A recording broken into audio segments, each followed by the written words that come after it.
All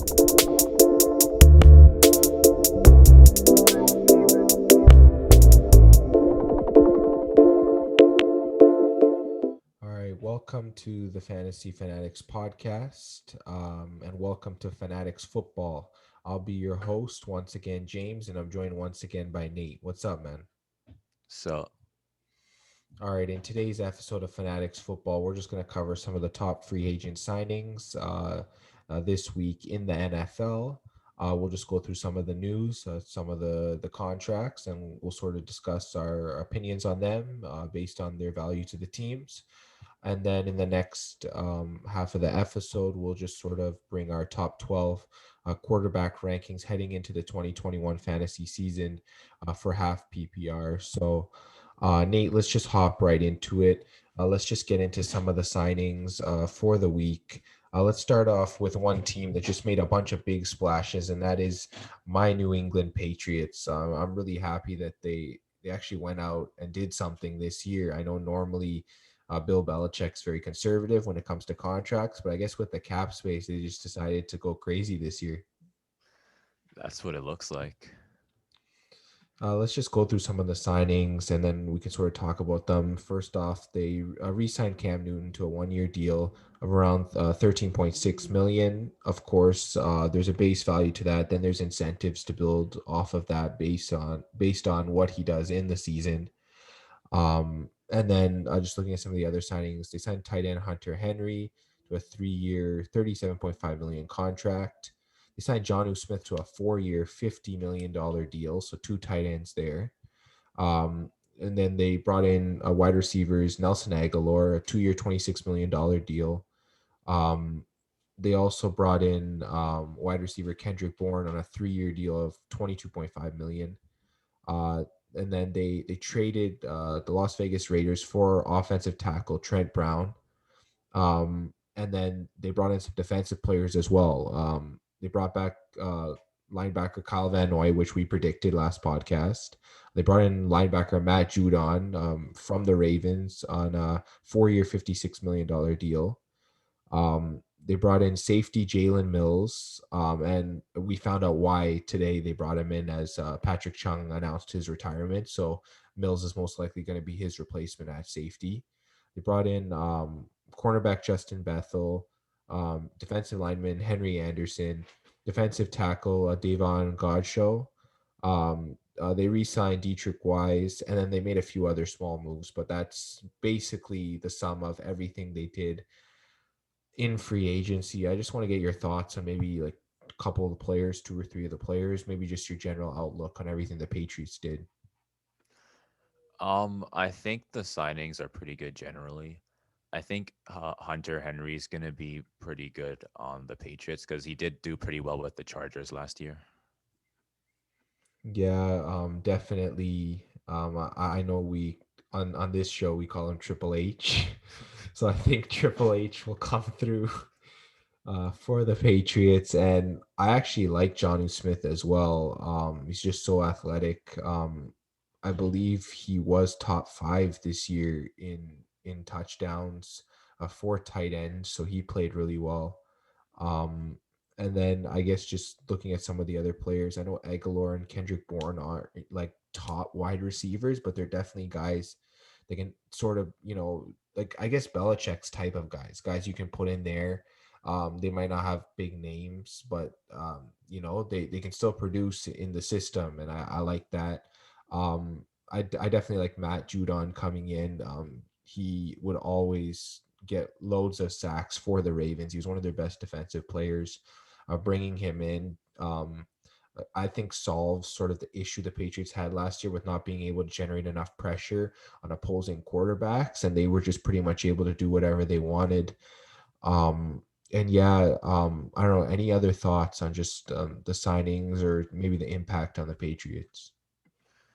I guess just kind of like what you said, the defense is gonna be a bit better. So I guess I'm expecting kind of a more well-rounded Patriots team. Yeah, I'm definitely expecting that as well.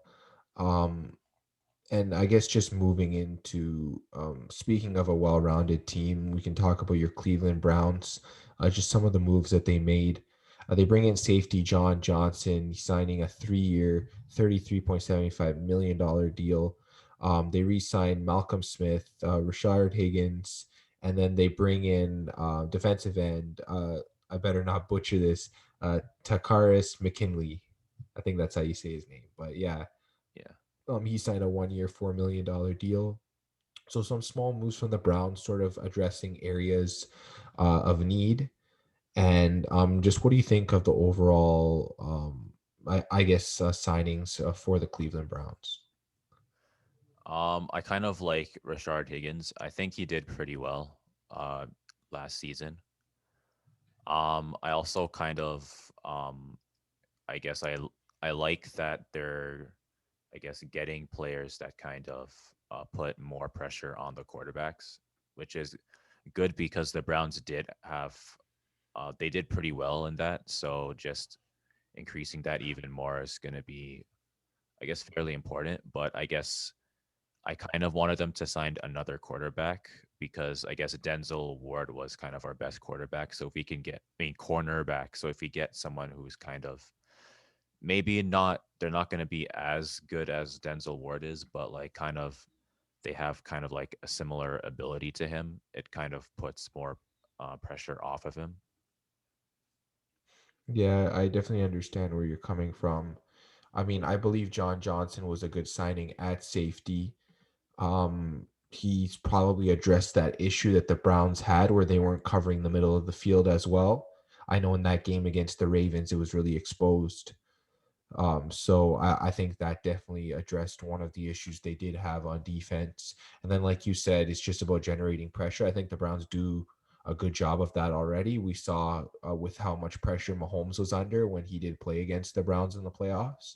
So I don't think the Browns are a team that we can really sleep on anymore on defense. No, I think they're going to be pretty decent now.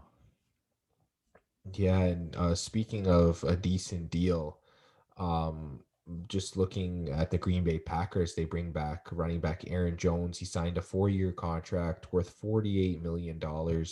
It includes a 13 million signing bonus. I like this move. I know you probably like this move. What are your thoughts on Aaron Jones getting re-signed by the Packers? I mean, the Packers are going to be a deep playoff team again, probably. Yeah, that's about all we can say. He was just so good this year. I know we talked about him in our running back rankings. I had him in my top 10. I know you had him in your top 10. I feel like he can do everything on the field.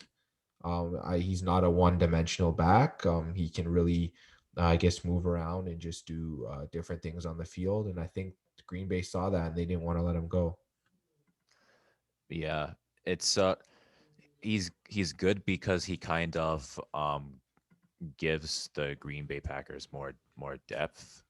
It's not just completely dependent on Aaron Rodgers carrying the team, which is always a good thing. Yeah, speaking of depth, Tampa Bay, I don't know how they're keeping their team. And we talked about Godwin and Levante David coming back on the last episode. Now they brought back both Gronk and Shaq Barrett on deals. Gronk, they brought him back for 1 year, $8 million deal. And for Shaq Barrett, they got him on a 4-year, $68 million deal. 36 million of that is fully guaranteed. And yeah, that it's amazing how they've just been able to keep their entire team. That's just they have insane depth now. Yeah, they must be using some like WrestleMania money to get this. So, They literally have turned the salary cap off at this point. yeah, like like literally, like I don't even know how they're doing this. This is just insane. But yeah, this team is gonna just look at making another run for the Super Bowl. And I don't think there's anything that we can do about that at this point. I mean, they could repeat. I know they're just too deep. They're pretty much bringing back everybody. Everyone's restructuring their contracts to keep the entire team. It's just they really want to run this back, and I can't blame them. They have such a good team. Yeah, I mean, if you just won the Super Bowl, you're obviously gonna want to go for another one. Yeah, and speaking of someone that wants to go for a Super Bowl, AJ Green wide receiver from the Bengals, has agreed to a 1 year deal with the Arizona Cardinals for around $6 million. I know we talked about JJ Watt wanting to go to the Cardinals, thinking that they're a team that's going to win. Now we have AJ Green heading over there. That really um, makes the depth of the Cardinals receiving core a lot better. He'll join the likes of guys like DeAndre Hopkins, Larry Fitzgerald, Christian Kirk. So it's a pretty solid core right there. I don't know if you have any thoughts on that. I mean, they're just a pretty solid team in general. I guess they were just missing, I guess, other really good wide receivers. So now they're, I guess, getting more, which is again a good thing.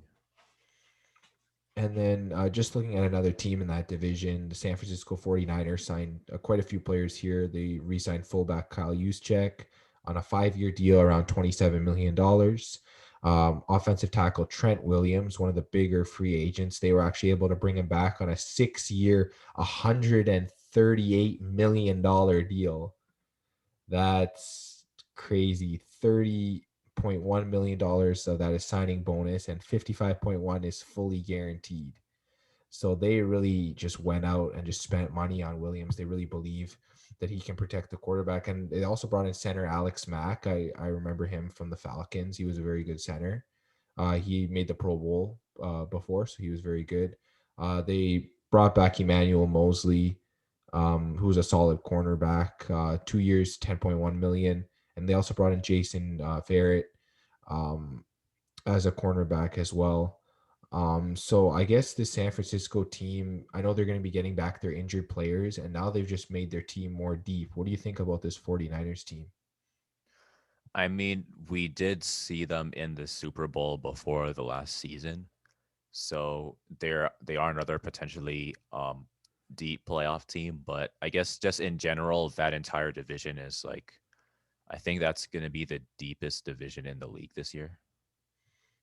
Yeah, assuming that, all the teams are just healthy. I know what happened with the 49ers last year made them a little less competitive, but assuming all the teams are healthy, yeah, I can totally agree with you. That division will be very competitive. Yeah, for sure. And then just moving into some of the other signings, the Saints bring back quarterback Jameis Winston. It was a 1 year deal. Again, it's $5.5 million, and 12.5 million with incentives. So a pretty nice deal he did get from the New Orleans Saints. I don't know. Does this mean he's the starter? Does it mean Taysom Hill's the starter? What do you think about this signing? I'm actually not sure if Taysom Hill's going to be the starter over Jameis Winston. It could be one or the other. We just have to see at this point.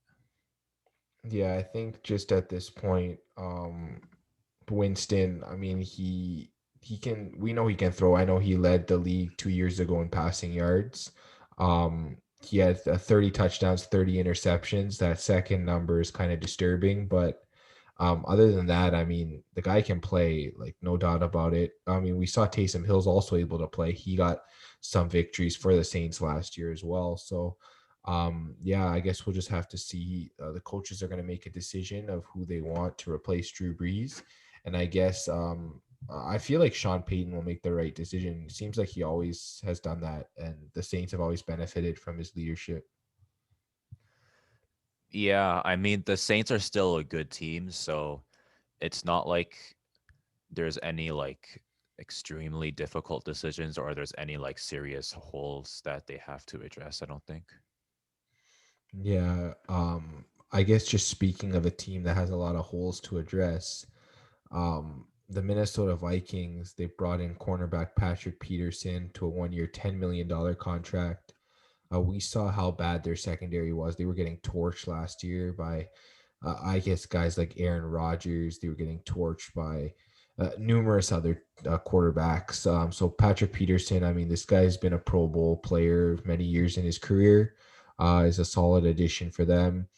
I guess just on the defense in general, I mean, they addressed a few other positions, not a lot of big names, obviously, but Peterson's definitely a guy that I can see being a big playmaker on that defense. And I think the only way the Vikings will even have a chance at getting back to the playoffs, I think their offense is okay. They just got to really improve on their defense. Yeah, that's probably going to be the biggest bang for their buck at this point. Yeah. And I guess going to another team in the division, the Chicago Bears have signed quarterback Andy Dalton to a 1 year, $10 million deal. You can get up to 13 million with incentives. So Um, I don't know, is this sort of a move to address their starting quarterback issue, or are they just gonna move him later for another quarterback? I don't know. What's your opinion on this signing? I don't feel like this kind of addresses their starting quarterback issue because, in my opinion, Red Horse isn't that much better than the Dark Horse. So I think mid-season they're probably still gonna have to go for someone. Yeah, at this point, I don't think Mr. MVP Nickelodeon Most Valuable Player Mitch Trubisky is coming back. So I think it's gonna. Well, I guess as of right now, it's gonna be Andy Dalton and Nick Foles. They're probably just gonna compete for the starting job. I mean, that's decent. That's not ideal. I mean, they brought back Allen Robinson. I know we talked about that last week. And I mean, he definitely wanted, I guess, a competent quarterback. You know, he hasn't played with one his whole career. He's played with guys like, I mean, Blake Bortles. He's played with like Trubisky, Foles. Like, you know, he hasn't really had that big name quarterback to sort of, I guess, just give him those throws that he can really like that are really right in his wheelhouse, you know, right in his mailbox kind of thing. He's had to really stretch out. He's really had to play, I guess, at another level just to get like basic production at this point. And he knows he can be a top five receiver in this league. A lot of us know that he can be a top five receiver in this league. It's just like, I mean, he has the talent to do it. He just needs sort of the surrounding cast around him to sort of bring that out of him, I feel like. Yeah, for sure. It's like he's doing everything, so now it's just on the rest of the team to kind of help him. Yeah, I can definitely agree with that. Um, and speaking of one of the teams that's made a lot of moves, they're on offense. Let's go to the Washington football team. They signed quarterback Ryan Fitzpatrick to a 1 year, $10 million deal. You can get up to 12 million on that in incentives. And they signed running back Lamar Miller to a 1 year deal. Curtis Samuel signed a 3 year deal, $34.5 million. So just by looking at some of these moves, do you think that I know the Washington football team solid on defense last year, no question about it. Offense was sort of where they struggled. Do you think this might address some of the issues they've had on offense?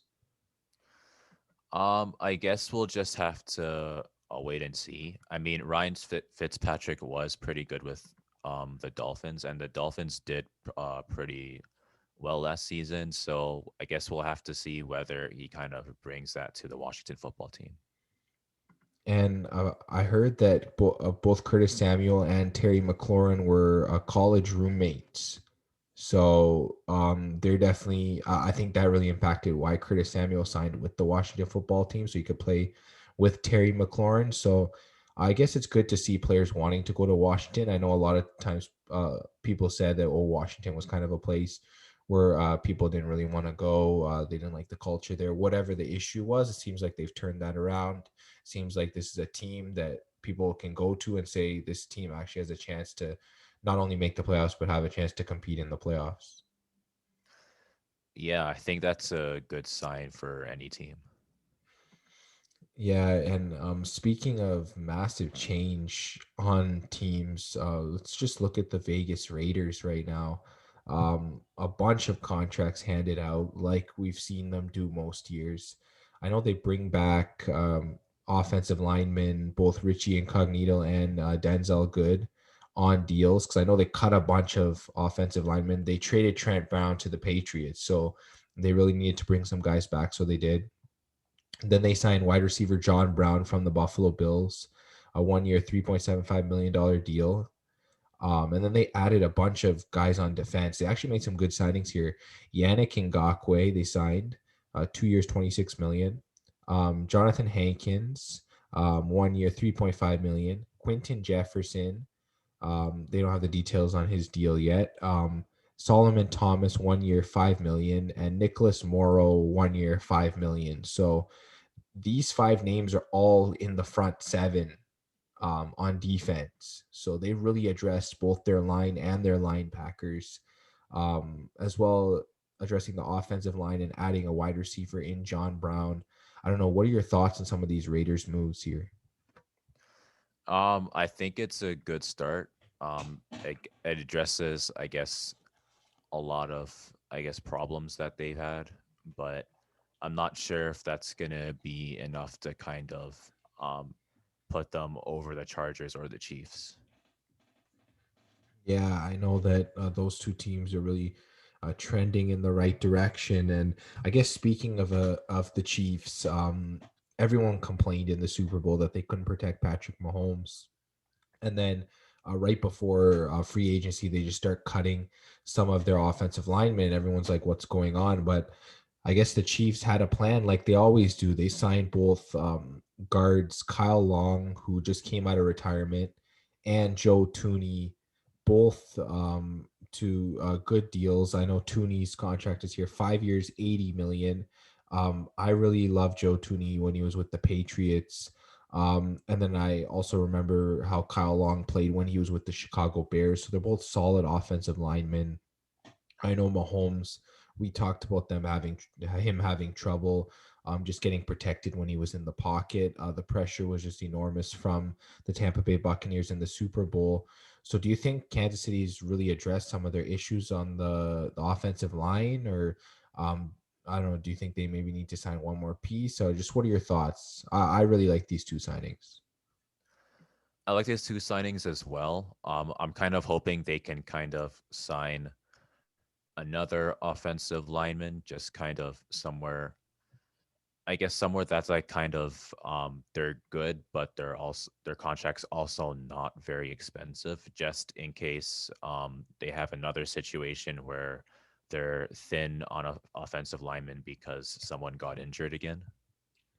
Yeah, I believe they're asking Travis Kelsey to restructure his contract. Maybe they could bring in, I know they signed a couple guards. Maybe they could bring in a tackle. They could bring in a center. That might be possible. I'm not sure all of the names they have on their depth chart at those positions. So I guess that's just definitely something to look out for. And I guess just moving on to the Tennessee Titans, they made a number of signings this week. They signed defensive end Danico Autry from the Indianapolis Colts. He was a solid defensive end. He generated a lot of pressure on quarterbacks. They signed linebacker Bud Dupree from the Pittsburgh Steelers. He was a Pro Bowl level player. And when he did get his season ending injury, that time the Steelers were undefeated. And then they started taking losses after that. It might not have correlated to him getting injured, but he was one of the main pieces there. He's a solid player. They signed cornerback Janoris Jenkins from the New Orleans Saints. And then they brought back tight end Anthony Firkser. And then they signed tight end Jeff Swaim. So I guess those guys will sort of replace what John Smith brought to the Titans. I guess just overall, what are your thoughts on maybe all of the signings, maybe one of these signings, a couple of them? What do you think the Titans are doing here? I think the Titans are they're just gonna be a good team overall. I think they could be the best in their division, but we'll have to see because the Colts did sign Wentz, so we'll have to see. Yeah, I think the Titans' main issue was, I guess, just generating pressure on defense. They signed Danico Autry, who's always had good sack production for the Colts. Bud Dupree, a huge number of sacks last year for the Pittsburgh Steelers. So all that line pressure, they're sort of addressing their areas of need. Obviously, bringing in some tight ends to sort of fill the need there. Um, yeah, and I guess a cornerback, they bring in Jenkins. He replaces Malcolm Butler, who they cut last week. So I guess they're pretty much just addressing all their needs at this point. Yeah, I guess they're just trying to kind of round out the roster, make sure there's no serious problems, which I think is again good because I think they're like a playoff level team potentially. So this definitely kind of increases their chances even more. All right. And speaking of one of the players the Titans did lose, wide receiver Corey Davis went to the New York Jets. He signed a 3-year, $37.5 million contract. So great on Corey Davis for that. Um, I think at this point he's pretty much their best receiver. I know they have Denzel Mims developing there and others like Jamison Crowder and so on they have on that team, but I think Corey Davis goes in there as the best receiver. Yeah, I think so as well. Yeah, he's definitely a playmaker for that team now. Yeah, I think that the Jets they're going to draft a lot of players this year. I think they're really going to improve. I don't think they're going to be that 2-win team that we saw them as last year. I think they went with like no wins for like the majority of the season. They got a couple at the end there, but I could definitely see them at around 4 wins or so, maybe even more than that, depending on how well they build up their team. Yeah, I think they're making some good improvements. So hopefully we'll be able to see a Jets team that's kind of, I guess, I don't think they're gonna necessarily be. I don't know how good they're gonna be, but I guess good enough to make a lot of upset teams. And I guess, yeah, hopefully we're gonna see a lot of improvement. Yeah, for sure. I can definitely see that. Speaking of a team that's clearly made a lot of improvement, the Houston Texans, they just brought in a whole heap of players. I'll just go through some of the main ones here. They signed quarterback Tyrod Taylor to a deal that could be worth up to $12.5 million. It's a 1-year deal. They bring in running back Mark Ingram from the Ravens, a 1-year deal that has around $3 million. They bring in wide receiver Andre Roberts, a 2-year deal worth around 5.95 million. Sorry. They bring in offensive tackle Marcus Cannon in a trade with the Patriots. They bring in defensive end Shaq Lawson in a trade with the Miami Dolphins. So they're bringing in some solid players here. They re-signed Vernon Hargraves. They signed Terrence Brooks, safety. Um, there was just a number of names here. I won't cover all of them. I guess just maybe what are your thoughts on some of these signings here for the Texans? They're some of them are depth signings, some of them are like main signings. What are your thoughts? It's a lot of signings. I'm kind of wondering whether or not they're gonna re-sign Deshaun Watson. I know he wanted to leave, but I'm wondering, um, I guess, is Tyrod Taylor supposed to be his replacement then? I think it's not a matter of re-signing him. I believe he just signed his contract last season, which is kind of weird that he would sign a multi-year deal to stay in Houston and then now say that he doesn't want to play there anymore. It feels kind of weird why he would do something like that. But yeah, I think Tyrod Taylor, what this is a backup plan. So if for some reason Watson either holds out, because apparently they don't want to trade him. So if Watson holds out, then they have a backup option in Tyrod Taylor. Tyrod can move around in the pocket, not as good as Watson, obviously, but similar to Watson. Can sort of play a similar offense. So you need a guy that can sort of, I guess, just fill in. And Tyrod seems to be that kind of guy. Yeah, I guess that makes sense. I guess like with Watson, again, there's a potential that this could be the best team in the division, but if there's a case where Tyrod has to take over, I'm not really too sure on how good They their might even be defense is lower gonna than the be. Jaguars if Yeah. that happens. Yeah, because the Jaguars, let's get to them now. They've really been just adding pieces. Like my goodness, just look at this list. Let me go through it. Um, they signed running back Carlos Hyde, 2 years, $6 million. Signed wide receiver Philip Dorsett. They signed wide receiver Marvin Jones Jr. from the Detroit Lions. Wow, they signed offensive tackle Cam Robinson, Tyler Shatley. They signed a whole heap of players here. Let me go to some of the main ones. Malcolm Brown, they got him in a trade with the New Orleans Saints. They signed Shaq Griffin at cornerback from on the Seattle Seahawks. He signed a 3-year, $44.5 million deal with the Jaguars. Big signing. They also signed safety Rayshawn Jenkins to a 4-year, $35 million contract. And yeah, they just brought in a whole bunch of players. They're drafting first overall this year. Looks like they'll be taking Trevor Lawrence as their quarterback. I mean, they've really rebuilt this team. Yeah, this looks like a pretty successful rebuild. It's like this division is actually looking really competitive now. Yeah, I'm definitely liking what the Jaguars have done here. I guess maybe they weren't completely sold on James Robinson, so they're bringing a guy like Carlos Hyde that can clearly produce there at the running back position. They bring in some wide receiver competition here. Marvin Jones is definitely a competent player, as we've seen in his days with both the Bengals and the Lions. So that was also a good signing. Bringing in guys like Malcolm Brown, like Rayshawn Jenkins, like Shaq Griffin. These are major playmakers on the defense. So, yeah, I'm really liking what Jacksonville is doing in this rebuild. Yeah, same with me. All right, that's just sort of been our recap of some of the signings in the first week. If some other signings happen after this podcast goes up, but we'll definitely cover them in next week's Fanatics football episode. But now I just want to move into our top 12 half PPR quarterback rankings for the 2021 fantasy football season. I know we talked wide receivers last week. I just want to talk some quarterbacks this week. Let's just giving our top 12. I know some of mine were sort of impacted by what teams did in free agency. And then a lot of mine just sort of stayed the same from where I thought quarterbacks were at. Um, Definitely, this top 12 is not final. This is just an early outlook. We'll definitely be giving more up to date lists, I guess, closer to the season. But I guess I just wanted to start with you in your rankings, maybe giving your top three.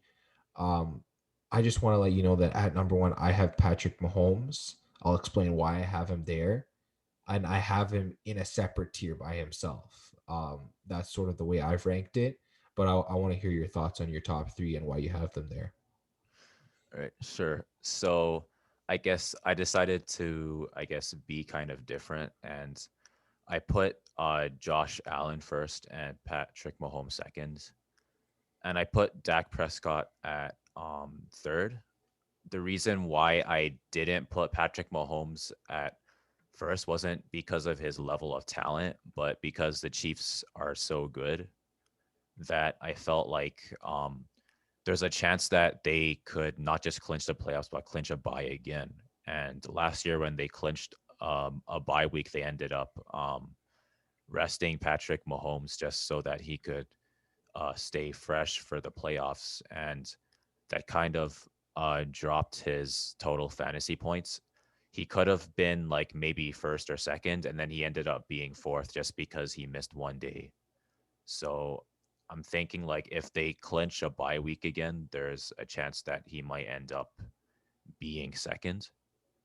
And I guess Josh Allen, I put him first mainly because he was the number ranked quarterback this past season. His passing and his running is pretty elite, I think. The only thing that I think is kind of concerning me is his runs. The runs that he take is like pretty risky.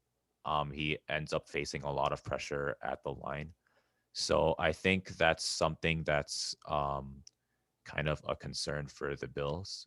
But in terms of numbers, Josh Allen was throwing 4,544 yards. He had 37 passing touchdowns. He had a 69.2% completion rating, but he did throw 10 interceptions, which is, again, kind of shows that I guess they need to improve their O line a little bit. In terms of rushing, he got 102 attempts, 421 yards, and 8 touchdowns, which is good. And he got one receiving touchdown, which I thought was interesting. I don't think that's going to be indicative of anything. I don't really expect receiving touchdowns from quarterbacks, so I think just in general, he has the potential to be number one again if I think Patrick Mahomes ends up resting for a couple of days just because they want to keep him fresh for the playoffs. I guess just going into Patrick Mahomes, we did talk about the O line. The O line's probably gonna be what kind of puts him over the top in terms of production. Um, Last year he did get 379.8 total fantasy points, and he was averaging about 25 fantasy points per game. He had 40 total touchdowns, 38 in passing, 2 in rushing. So again, in terms of talent, I think he's the best quarterback. But um, I think the Chiefs resting him again, I think is gonna be what kind of makes him second because I think another reason was most of the quarterbacks that were in the top five, they played all 16 games. So if a quarterback rests even one game, that could kind of drop them a bit. And I guess Dak Prescott at third. He was on pace to lead the league in fantasy points per game at 27.8 if he didn't get injured. He is looking like he's on a road to a good recovery according to some reports that I've seen. I don't know how healthy he's going to be, so I thought um if we just assume like maybe he's not at 100%, maybe he could get something close to 25 fantasy points per game, which would tie him with Josh Allen and Patrick Mahomes last year. So that's my top three. All right. Yeah, that's a great top three. I have the same three in my top three, but I have them in a different order. Let me just get to it. I have Patrick Mahomes at number one. And I think the main reason I have him at number one, I know you mentioned about the whole rest thing, but regardless of whether they move to 17 games in a season or not, normally they would only rest him on the last week. And normally week 17, we don't count fantasy. So I'm not as worried as you are about it. I know some people might be worried, but I'm not as worried as you are. I guess the reason I have Patrick Mahomes at number one over guys like Allen and Prescott is that I guess just his talent level just takes him above all of them. But not only his talent level, also his production. The past 3 years, he's averaged at least 20 fantasy points per game over the course of all 3 seasons. So he's never been lower than 20 fantasy points per game in the past 3 years. Obviously, the 2018 season, he won MVP.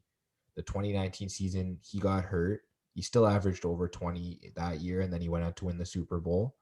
Then in this past year, the 2020 season, he averaged like a good number of fantasy points as well. I think he was like what out of guys that played at least 5 games in the year, he was second to Dak Prescott in fantasy points per game. So he was just solid. Um, Also, the thing with Patrick Mahomes, obviously, he has that offensive core around him, um, and sort of that scheme that's just built around him. I feel like that. I guess just Patrick Mahomes just is just perfectly set up for success there. Um, and then yeah, like I said, in consistent production for fantasy, I just don't see anyone that is sort of a surefire um, guy that you can just throw in there and just forget about. I feel like that. Okay, like Dak Prescott. I know we talked about you talked about the injury. I know with Josh Allen. I know you didn't mention, but he had problems turning over the ball again this year, and that matters in fantasy. I can't rank him over Patrick Mahomes, a guy that rarely turns over the ball. I know he had that one bad game against the Dolphins, but I mean everyone has bad games. Like let's not hit Mahomes over the head for that. Um, in my opinion, he's clearly the best quarterback heading into fantasy. If you take him at number one, you pretty much have no concern unless he happened to get hurt. But I mean, all players get hurt. Like that's a concern we should have for every player at this point. So I don't think there's any doubt that Mahomes is the best player in my eyes heading into the season for quarterbacks. And I feel like he's just in a tier of his own. And then I guess just looking at my next couple quarterbacks. At number two, I actually have Dak Prescott. I know you had him at number three because of injury concerns. And I've seen other rankings, people have him like five, six, seven, maybe. I feel like that's still too low. The guy, he had the highest average of fantasy points per game this year. I know he only played 5 games. I know people will say, okay, over a season, he wouldn't have been able to keep that up. Okay, I understand where people are coming from, but I think he maybe would have dropped by 1 point, 2 point average over the season. I still feel like he could have kept up close to that production. So he definitely would have placed somewhere in the top three in my mind. So I think definitely going into next year, especially with the weapons he has around him, I can't stress that enough. Prescott and Mahomes have like two of the best offenses you could ask for. Like I know for Mahomes, you got Kelsey, you got Tyreek Hill, you got Clyde Edwards-Helaire. Those are three big playmakers, and then of course they're going to put other pieces around him as well. And then looking at Dallas, you got um, Ezekiel Elliott, you got Amari Cooper, you got Michael Gallup, you got C.D. Lamb, and we didn't even mention tight end, whether they have Blake Jarwin or they have someone else. I mean, he's got pieces around him. Um, Prescott's going to produce regardless. I mean, you got those kind of playmakers around you. I mean, CD Lamb should continue to develop into a high end receiver for that team. I just really see Prescott as having that path to becoming the second best quarterback. And I feel like you're just getting good value. Obviously, don't reach for him, maybe where you would for Patrick Mahomes, but he's definitely a guy I like there at the number two spot. I feel like if he's the quarterback going off the board after Patrick Mahomes, I feel like that's sort of the right thing. And then looking at number three, I have Josh Allen. The reason I have Josh Allen over some of the other quarterbacks underneath him is because he can produce with not only his arm but also his legs. I know rushing yards definitely account for some of the reasons why quarterbacks get high totals in fantasy. Rushing touchdowns also count for more than passing touchdowns, so that definitely improves Josh Allen's case. Of course, like I mentioned, turnovers have been an issue. They've been less of an issue for guys like Patrick Mahomes and Dak Prescott, so which is the main reason why I have them above Josh Allen. I feel like you're not going to have to worry about turnovers as much with those two guys compared to Josh Allen. I think he had like 6 fumbles on the year. He had a few interceptions. But like you said, Josh Allen was the highest scoring overall fantasy producer at the quarterback position this past year. I guess just depending on different formats that you look at. But I believe over a 16-week period, it was Kyler Murray. But then if you count that 17th week there, then Josh Allen did technically pass him. So Josh Allen technically was the highest scorer this year. But yeah, Allen's still another solid option. He definitely should be at number three. Him and Stephon Diggs had a great connection last year. He's got guys like Cole Beasley there, Emmanuel Sanders signed there now. I know we didn't mention him in our signings, but we'll mention him now. He's got another target there. Um, but yeah, Josh Allen, like I said, he can produce with his legs, so that's another good reason why I think that he's definitely a top three quarterback. He's number three in my books, at least for now. Let me get to your next three. Sure. So I guess for 4, 5, and 6, I put Kyler Murray, Deshaun Watson, and Aaron Rodgers. For Kyler Murray, he did get 23.7 fantasy points per game, and his total was 390.74. And he did throw for 3,971 yards. He got 26 passing touchdowns. He had a 67.2% completion rating. He did throw 12 interceptions, which is a little bit concerning, but I think he might throw less this season. For rushing, he got 133 attempts, 819 yards, and 11 touchdowns. So, again, he is another very talented quarterback, in my opinion. He did finish second last season in, I guess, in terms of total points, but I don't think he's gonna be over Dak Prescott or Patrick Mahomes. or or Josh Allen this season, but he's still gonna be in the top five, I think. So I decided to put him at fourth, and I put Deshaun Watson at fifth. He did finish fifth last season. He got 23.5 fantasy points per game, 376.32 total fantasy points. I think it kind of depends on if Deshaun Watson is gonna play all, I guess all season. I'm just kind of assuming that he is, but if he ends up holding out, he's probably not gonna be in the top five. Because Even you the need top to, 12. Yeah. yeah, you need to be there like every game in order for you to be in the top 12, pretty much. So if he holds out, he's not going to be in the top 12. But I'm just assuming kind of like the best case scenario for Deshaun Watson, he should be at least around fifth. Uh, I think Aaron Rodgers I put at sixth. He did finish third last season, but most of the elite quarterbacks they can run and pass. Aaron Rodgers, I think he can run, just not like not to the level of like the other guys, and he's mostly a quarterback that likes to throw. I think he's the best in the league in terms of getting passing touchdowns. I think he got 48 passing touchdowns. So I think based on that, he shouldn't be any lower than sixth, in my opinion. And Russell Wilson, actually, oh, that's seventh. So that's my 4 to 6. Okay, so I think you mentioned you had Kyler Murray at fourth, you had Deshaun Watson at fifth, and then you had Aaron Rodgers at sixth. Okay, Yeah.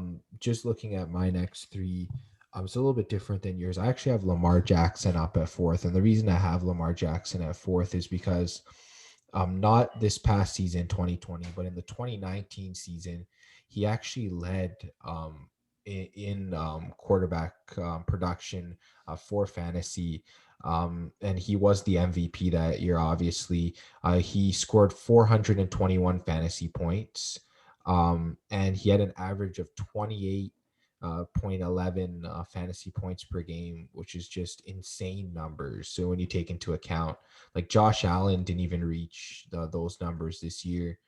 Even though playing all 16 games, they even rested Lamar Jackson in week 17 and he put up those numbers. So just considering he has that high level talent that can really just put him over the top. I mean, this year he didn't even play bad. He averaged like 22.79 fantasy points per game. I mean, that's still pretty solid. It's not averaging the 28 that he put up 2 years ago, but I mean, especially I know he dealt with injury.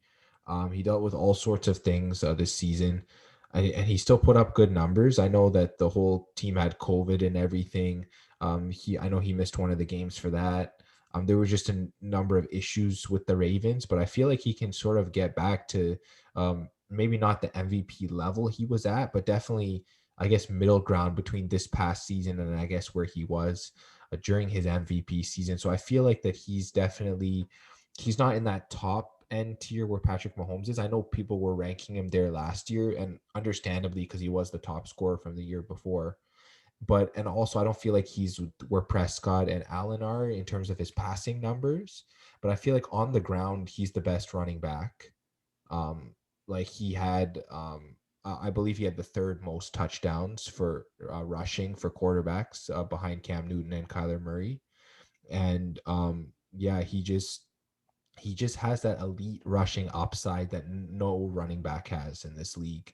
And we know rushing yards count for more than passing yards when it comes to fantasy. So I definitely can't. I mean, I could maybe rank Lamar Jackson underneath the next guy I have, but I can't rank him any lower than that, in my opinion. I feel like that he should be drafted as a top five quarterback just because of having that upside to be the number one at the end of the year.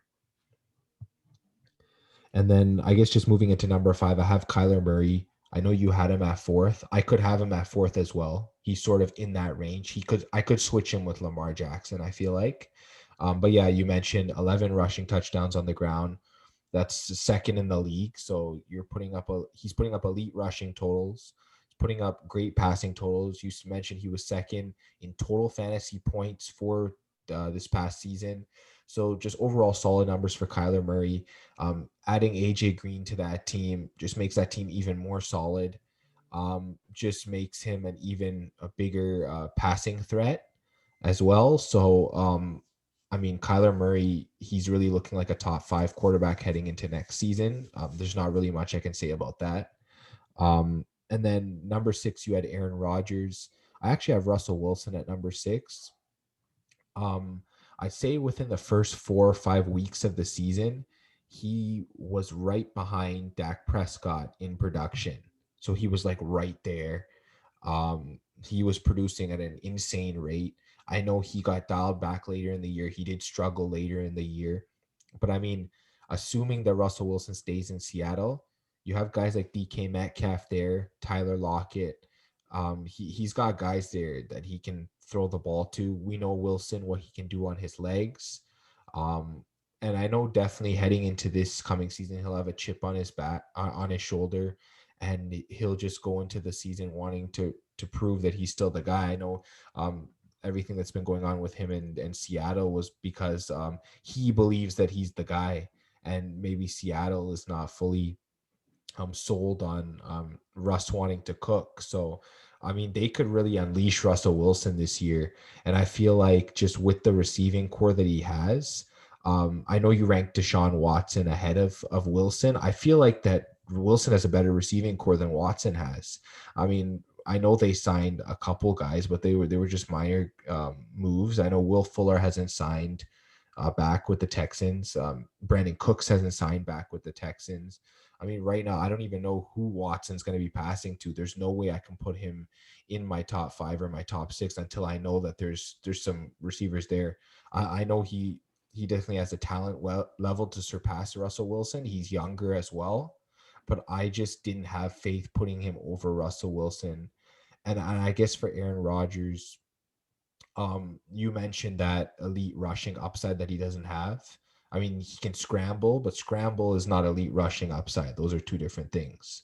Scrambling means getting 3 or 4 yards if you have to. Elite rushing upside is like Lamar Jackson, Josh Allen, Dak Prescott, Patrick Mahomes, maybe not as much. Definitely Russell Wilson, Deshaun Watson. Those guys, they can rush. Kyler Murray as well, Cam Newton. Those are elite rushers at the quarterback position. I just don't see Rodgers being that guy, but I will get to Rodgers in my rankings. But yeah, I have Russell Wilson at number six. Makes sense to me. I guess I'll go to number seven. I had Russell Wilson at seven. Like you said, he's potentially a top five. I could have replaced Deshaun Watson with him. He did get 23 fantasy points per game. I think the difference between him and Deshaun Watson was like point 0.2 in fantasy points per game, so they were really close, really close. He did finish sixth last season.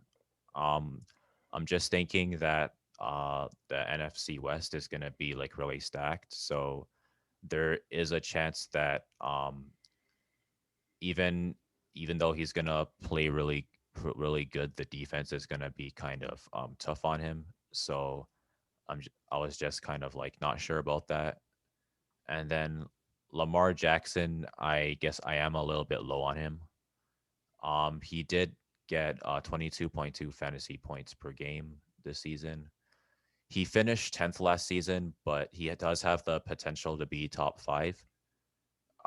He did get 1,005 rushing yards with seven rushing touchdowns, which is really good.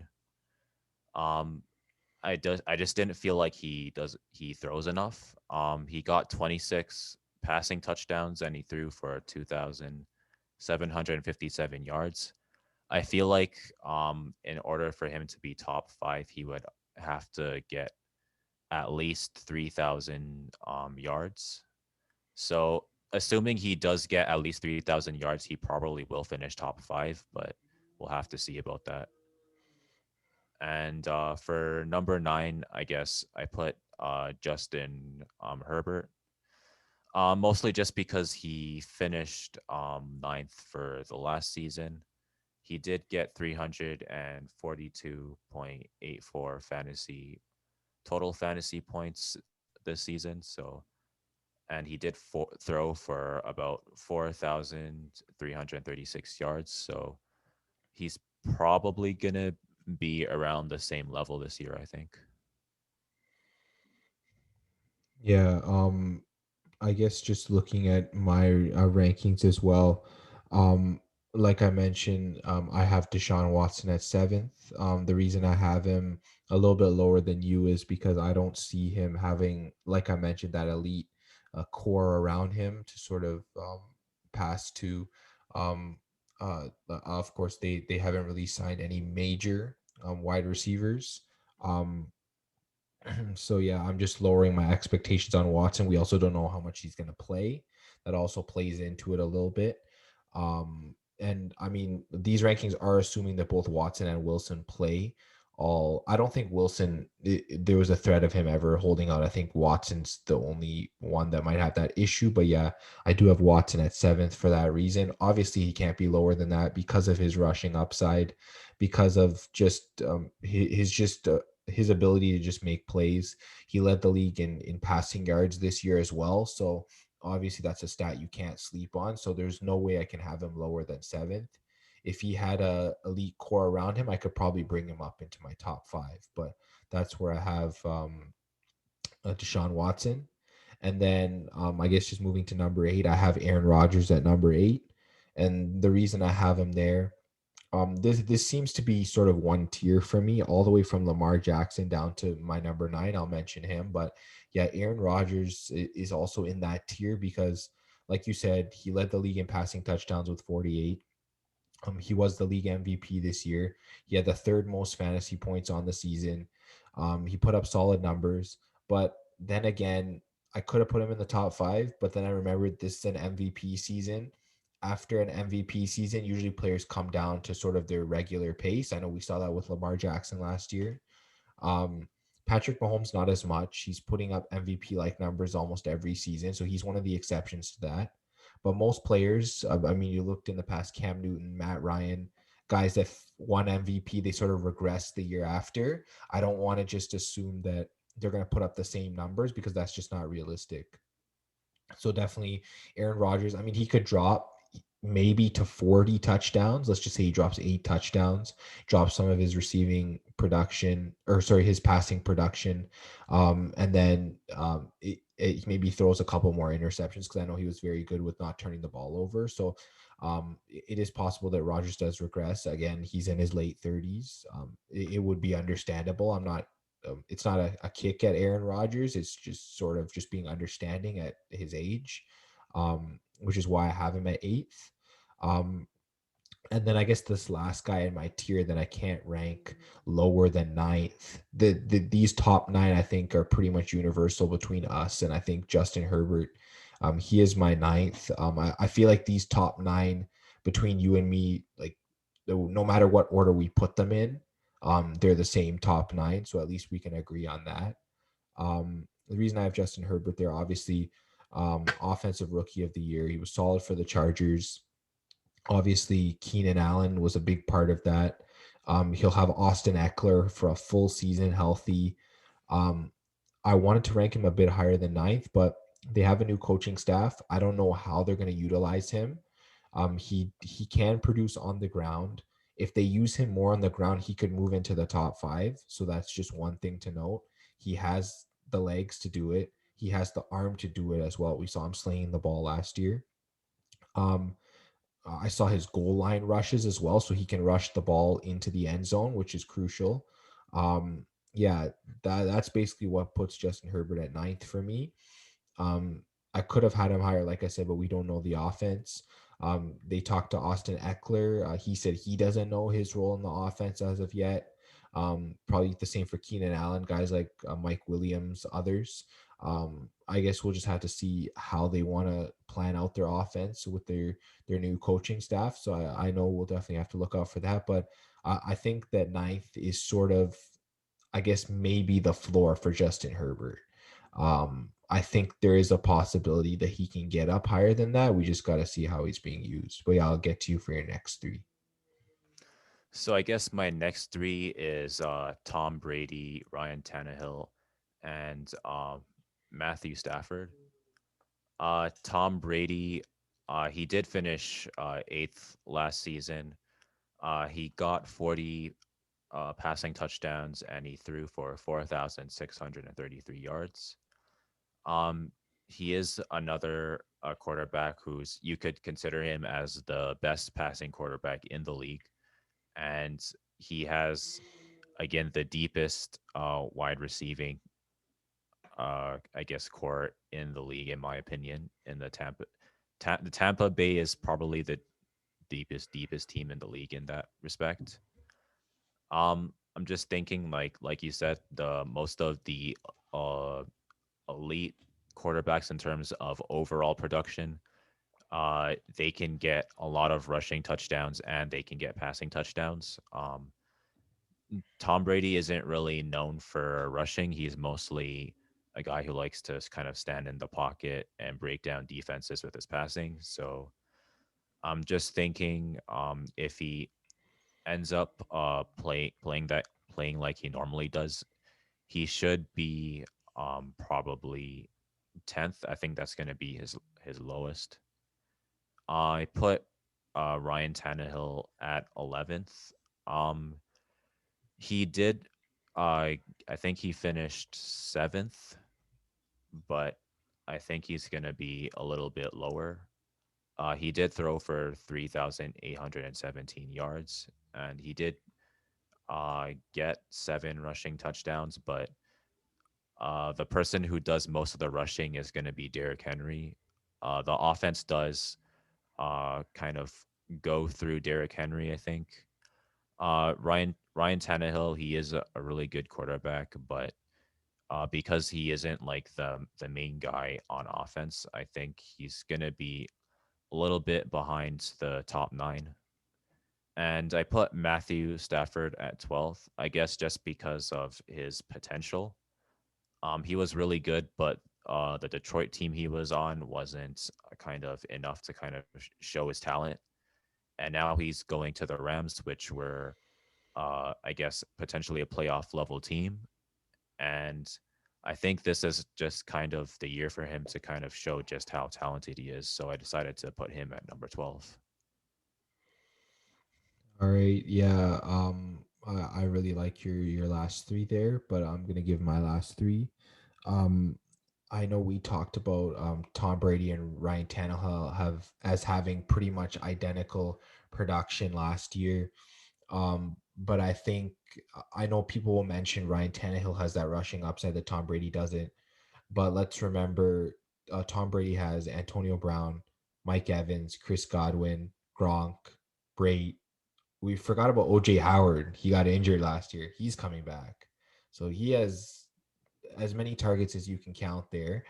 And then let's remember Ryan Tannehill lost Jonnu Smith in free agency, lost Corey Davis in free agency. So his passing target, the guys that he's going to be targeting in his passing have just gone down. So what was a very close comparison between the two? I feel like Tom Brady's definitely my number 10. And then Ryan Tannehill is 11th just because of his rushing upside. I feel like he probably wouldn't even be in my top 12 if he didn't have that rushing upside. If he was just strictly a passer like Tom Brady, I feel like that he wouldn't be in my top 12, but that rushing sort of elevates him to number 11. You mentioned seven rushing touchdowns. That's very solid. So I definitely can say that Ryan Tannehill and Tom Brady, they're very close in my opinion. You probably couldn't go wrong with either of the two as your starting quarterback. Let's just say you didn't take one of those higher end quarterbacks, you sort of waited. You can grab one of these two guys as your starter, and I don't think you'd be disappointed. And then number 12, I just kind of went off the board. Just looking at all of these pass catchers that the Patriots acquired. And then along with his rushing ability, I just put Cam Newton up here. I know that not everything is solidified yet in New England. We don't know what Cam Newton's role is going to be, but this is just assuming that he is going to be the starting quarterback going into the season. Let's remember that Cam Newton was like putting up solid production in fantasy. I believe his first four games of the season. This was before he got COVID-19. He was just putting up insane numbers. Let me just take a look here.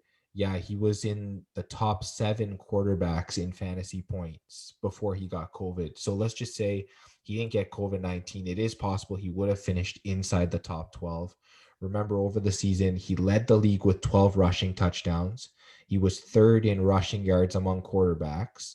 I know the passing production wasn't where people wanted it. He only had 8 passing touchdowns, and he didn't throw for many passing yards. But let's remember he didn't have the receivers to do it. I know Edelman was injured most of the year. He was throwing to guys like Demir Bird, N'Keal Harry, Jacoby Myers. I mean, he didn't even have a proper tight end. But just looking at some of his receiving core now, looks like he's going to be getting Julian Edelman back from all signs. Um, Jacoby Myers has really developed well. They signed Kendrick Bourne and Nelson Aguilar at the receiver position. And then they signed both Hunter Henry and Jonnu Smith at the tight end position. I mean, he's got loads of targets now. We know he can produce on the ground. And if he can just add that air production, he's a no-brainer top 12, might even be a top 10. And if he has a solid year, could even be a top 5 with his rushing ability. So I don't want to sleep on him. People are sleeping on him. I've seen him outside the top 30 on people's rankings. It's just ridiculous at this point. Cam Newton, in my mind, is borderline top 12. I'm going to put him in my top 12, maybe because I'm a Patriots fan, maybe because I'm an optimist, but I want to see Cam Newton produce this year with all these weapons.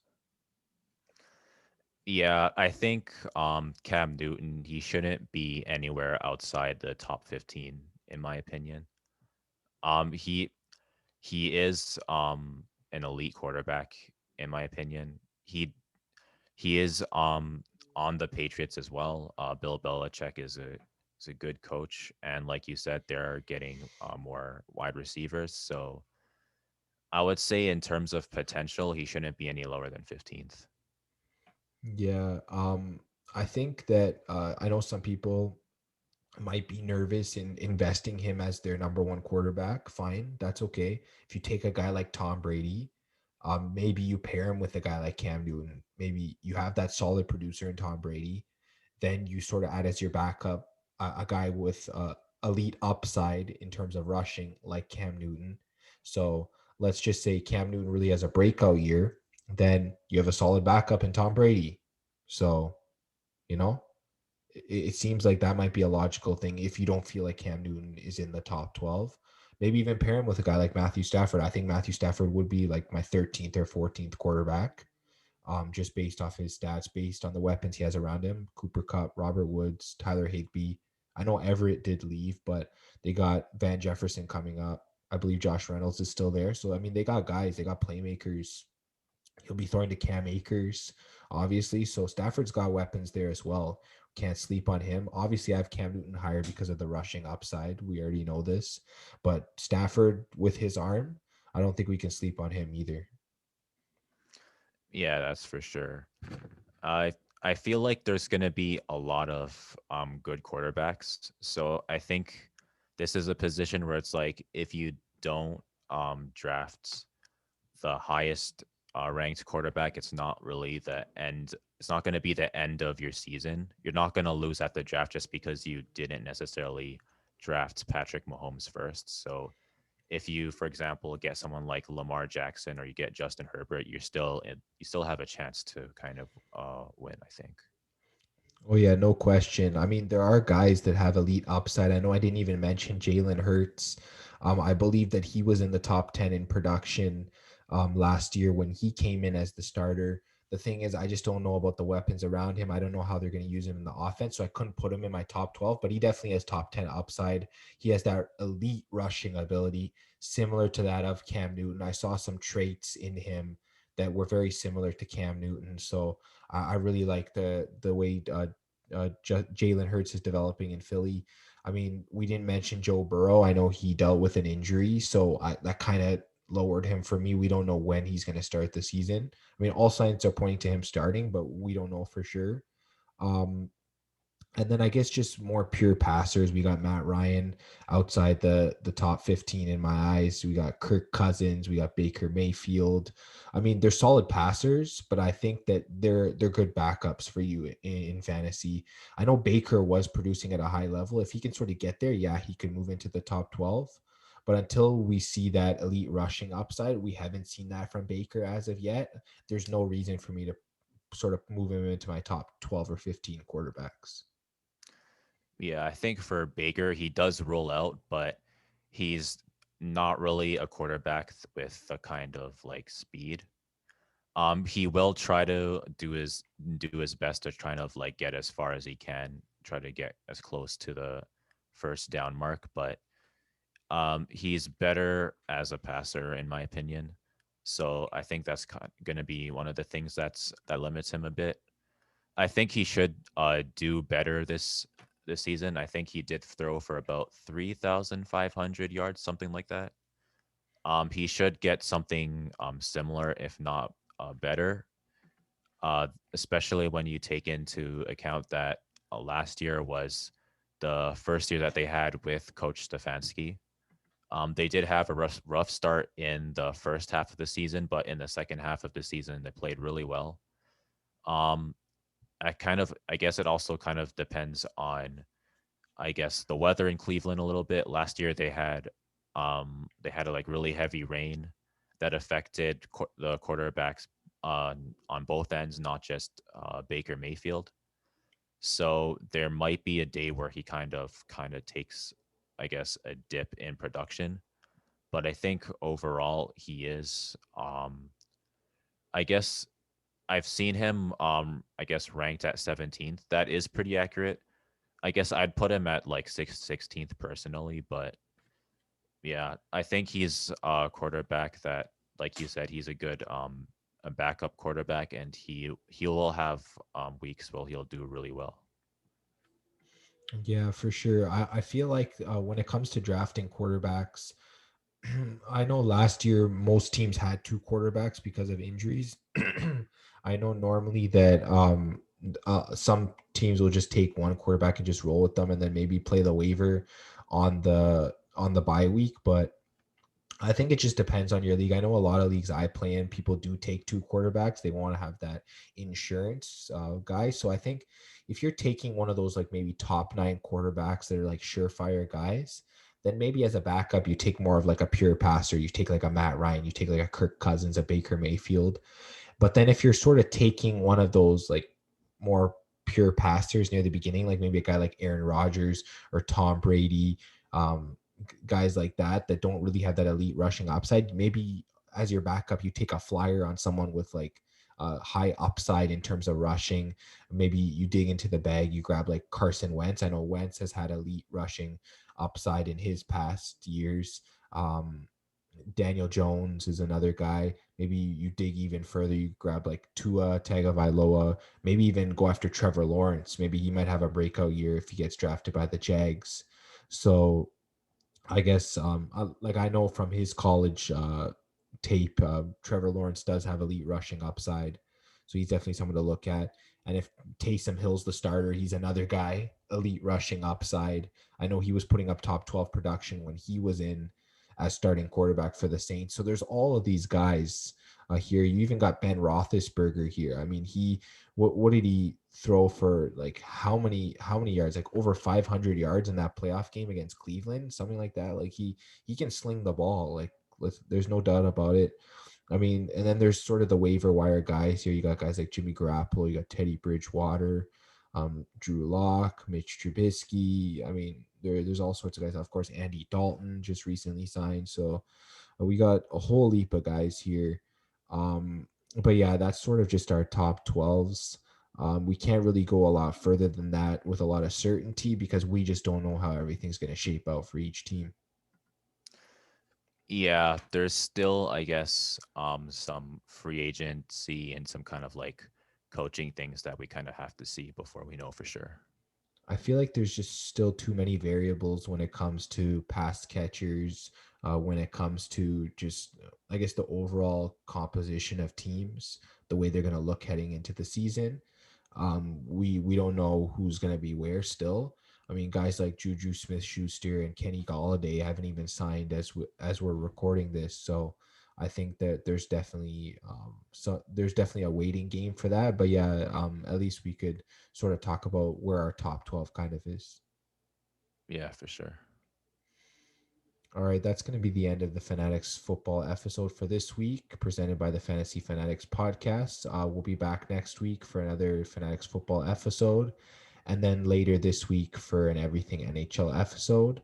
And until next time, thanks again, Nate, and we'll talk to you guys on the next episode.